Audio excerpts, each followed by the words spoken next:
Arjuna.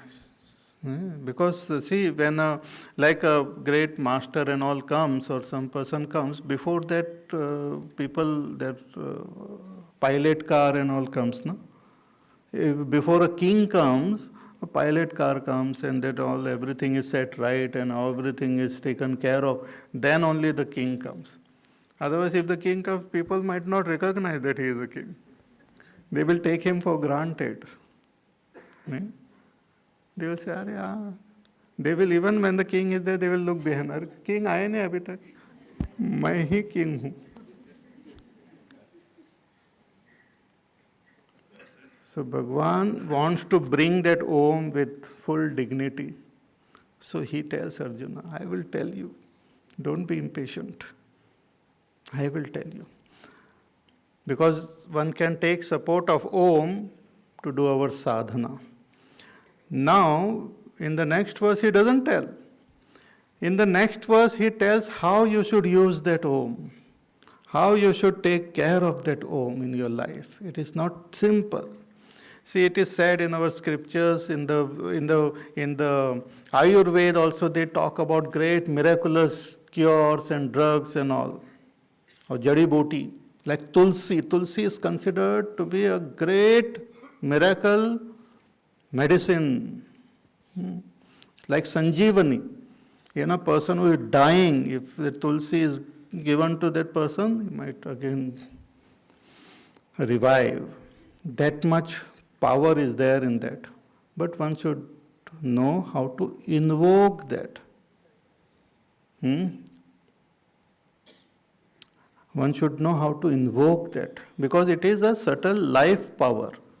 It is not in the material. If you check it in the laboratory and all and see what are the things, ingredient, this, that and all, and try to imitate, it is not that. It's the life energy which is there, and which is invoked by constantly worshipping that tulsi. In all our Hindu homes, in the good old days, because nowadays it is not there, in the good old days, one essential factor was tulsi. Tulsi has to be there in front of the angan. That was the must, because anytime anything can happen, one can just take that tulsi. And that tulsi was not just kept there and people, you throw garbage or things there and tulsi somehow. No, it was given a special place.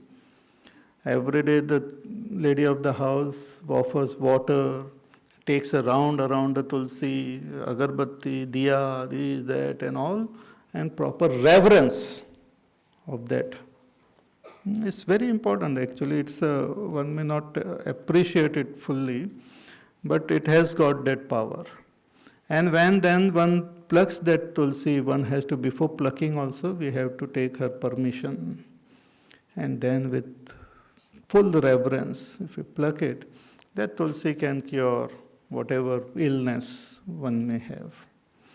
Similarly, one may chant Om, Om, people chant like anything. Wherever you go, you find people Om. But with deep understanding and reverence, if you chant, it has got a different, because it's not just the sound, it is the life, it's alive. Mantras, they have their own life, they have their own devatas, they have their own shakti, they have their own strength and all. So that has to be invoked. So when we have deep reverence for it, then it becomes alive. That's pade rehte hai. Like in a computer also, some icons and all pade hai. You click karo, ye karo, wo karo, kuch nahi, jagrati nahi hoti uski. No? Pada hai. I don't know what happened. It's not waking up. But at times, if things are proper, you just click and it wakes up with all its beauty. Similarly, this Om has to be invoked with reverence, with deep reverence, devotion, love. One has to value it beyond life. So then it will reveal its whole beauty to us because it's alive. It will reveal its entire beauty to the one who chants. So before revealing that Om, Bhagavan adds one more shloka to tell us how we should make use of this wonderful mantra. Sarvadvarani sanyamya manohridi nirudhya cha murdhnya dhayatmana pranam Asthito yoga dharanam sarvadvarani sanyamya.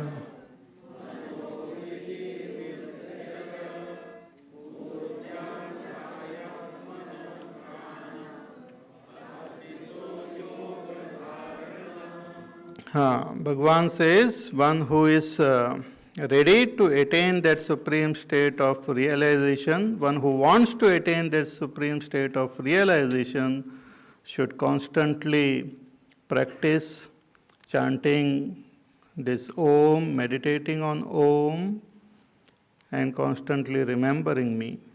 But how one should go about doing it? He says, Sarvadvarani Sanyamya.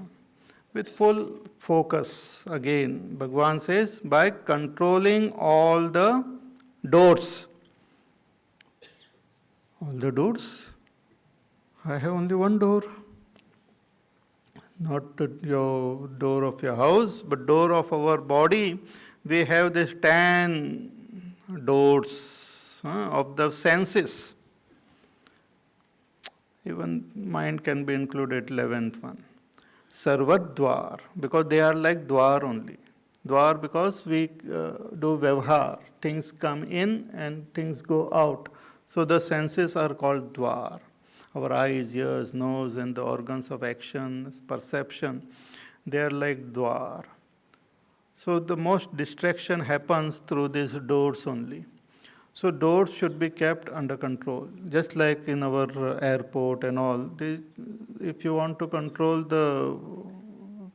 all the people and all, one has to have proper control at the door itself. Before entering the airport also they check, ticket hai ki nahi, haan, chehra theek hai, para chalo andar. So they check everything. Then security check, this check, that check. So door only. Once you cross that door, you are free. I have crossed the door. So similarly, all these doors, the senses should be kept under control. So sarvadvarani sanyamya, having controlled, restrained all the senses. Then manaha, again also the mind, ridhi nirudhya cha, restraining the mind in the heart. Restraining the mind in the heart means making the mind free of all its disturbance. Mind free of all its vrittis means keeping the mind steady. When the mind becomes steady, it resides in the heart. Heart is the very core of our being. Heart is the very origin of this mind. Heart is the place, not the physical heart, but the spiritual heart. Heart is the very core of this mind. Heart is where you feel joy as well as feel sorrow also. The deepest emotions are felt in the heart. Joy, sorrow, fear. My heart is... No? So that is a spiritual heart. So when the mind becomes calm, quite peaceful, it resides in the heart. It settles in the heart. It goes to its very core. So mano hridi nirudhyacha, restraining the mind in the heart.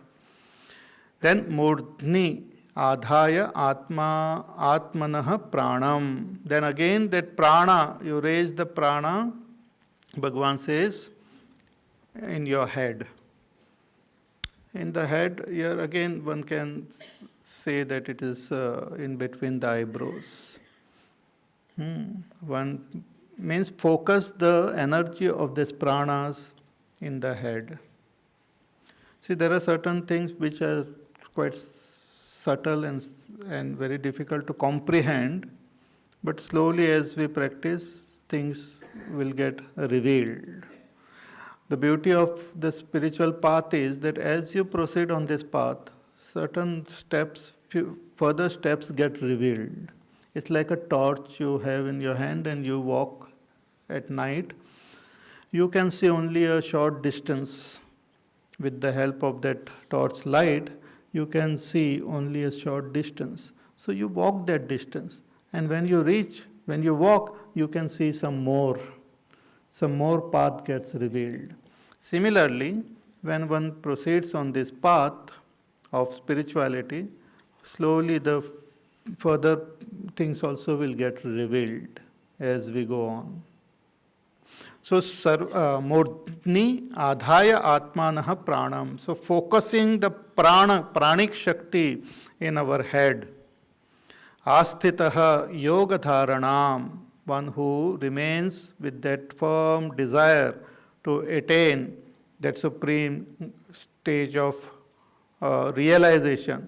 Such a person, what should he do after gaining all this qualification? What he should do, and what is that pada which you talked about? That now Bhagavan reveals in the next verse. Om ittekaksharam brahma vyaharan mamanusmaran yaprayati tejan deham Sayati paramam gatim Om ittekaksharam brahma Vyaharan mamanusmaran Yaprayati tajan deham Sayati paramam gatim Om iti Ekaksharam brahma. Bhagavan had promised that I will tell you tatte padam sangrahena pravakshe. I will tell you the very the essence of this Vedas, which is indicated, which is understood by the great knowers of the Vedas. I will tell you, and here Bhagavan reveals that as Om. Om. So Om is the most sacred mantra of the entire Vedas, like Om. If you add Om to any mantra, that mantra also becomes complete. Like Namah Shivaya. Namah Shivaya is a Panchakshara mantra. Namah Shivaya. It's called Panchakshara mantra with 5 akshara. But that without Om, it is incomplete. We have to say Om Namah Shivaya. Then only it gets that beauty and it becomes complete. Like in puja also, if you do perform puja, whatever you offer as naivedya to Bhagwan, when you add tulsi into it, then it becomes complete. Tulsi makes it complete. Whatever food you offer, if it is tulsi is there, then it is complete. Similarly, whatever mantra you chant, Om is there, then it's complete. Om Shri Ram Jai Ram Jai Jai Ram. Om Namo Bhagavate Vasudevaya. Om Namo Narayanaya. So many mantras are there. So Om iti eka aksharam. This is eka akshara. Because just one Om. Though it is made up of, when we write, it's O and Ma. Or U, Ma, 3 letters are there, but it is chanted as Om, so it only one sound. Om. Om iti ekaksharam brahma. This Om is called Eka Aksharam Brahma. Om is called Brahma only. Another name of that supreme reality, or the subtlest name of that supreme reality is Om. Om itself should be taken as the Supreme Brahma, and Om itself is the Nirgun Brahma. Om itself is Sagun Brahma. Om is the mantra indicating Brahma. Om is the sadhana for attaining that Brahma. Om contains everything. It is the path and it is the goal also. It is not only the ultimate goal, but it is also the penultimate goal. Everything is covered by that sound Om. Om iti ekaksharam Brahma. About this Om, in Mandukya Upanishad, the entire Upanishad is devoted only to explain this Om. That way other Upanishads also talk about Om, but Mandukya Upanishad talks specially about this Om. It's one of the subtlest Upanishads. There are only 12 mantras. But on that 12 mantras, our Gauda Padacharya ji has written an elaborate glossary. On that, Shankaracharya ji has written an elaborate commentary, all explaining that word Om. Briefly, that Om indicates that Supreme, and that Supreme expresses in this world. All that we experience is the Supreme reality only. We are experiencing ourselves.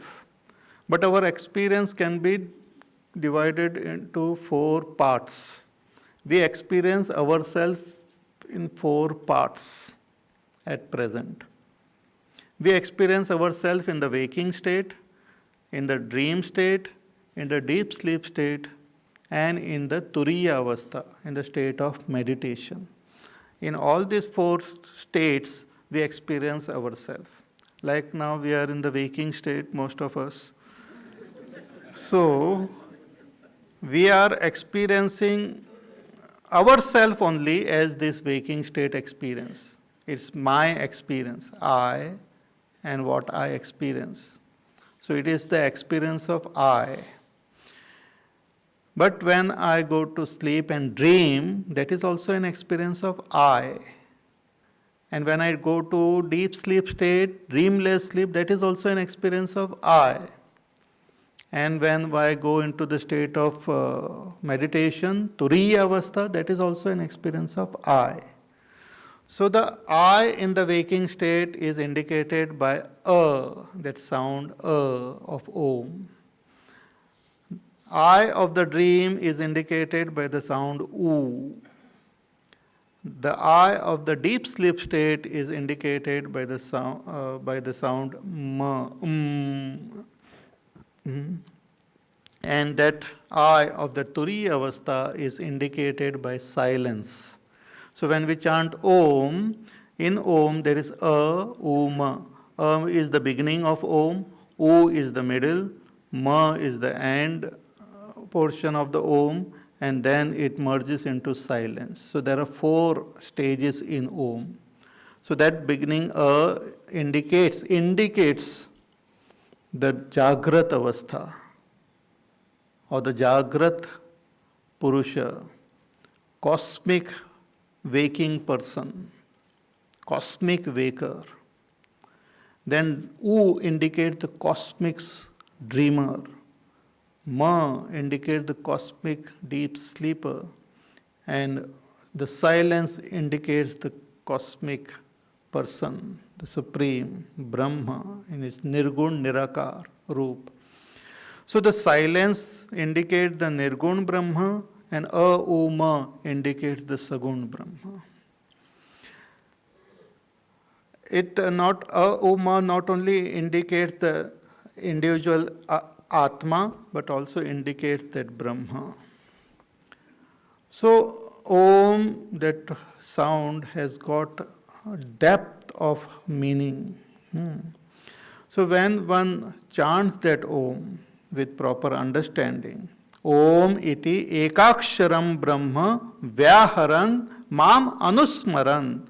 Bhagavan says, one who chants this Om, utters this Om loudly and then also in the mind, but simultaneously contemplating on the meaning of this Om.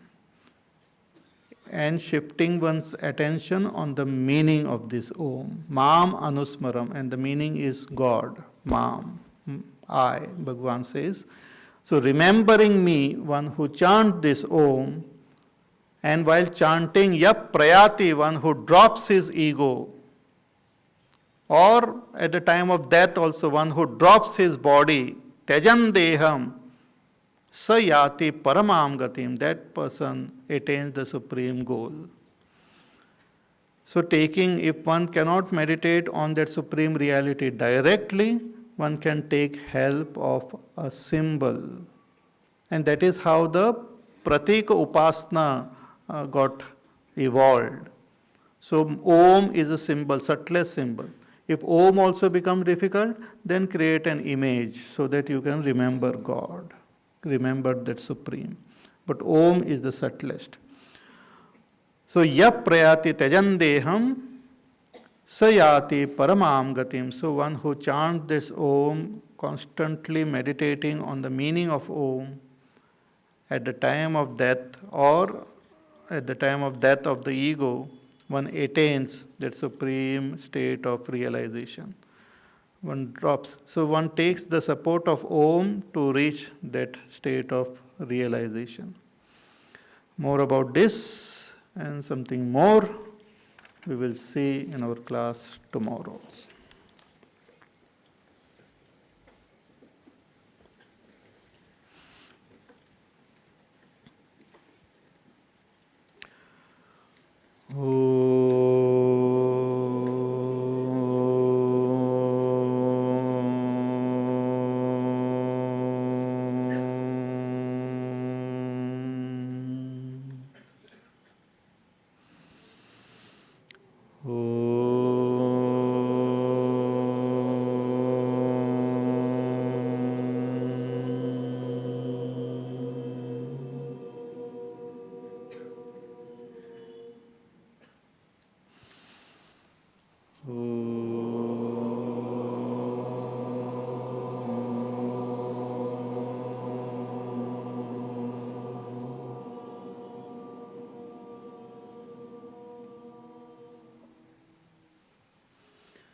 Om Purnamada Purnamidam Purnat Purnamudachyate Purnasya Purnamadaya Purnameva Vashishyate.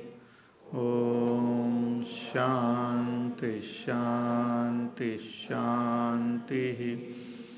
Harihi Om Shri Gurubhyo Namaha. Harihi Om.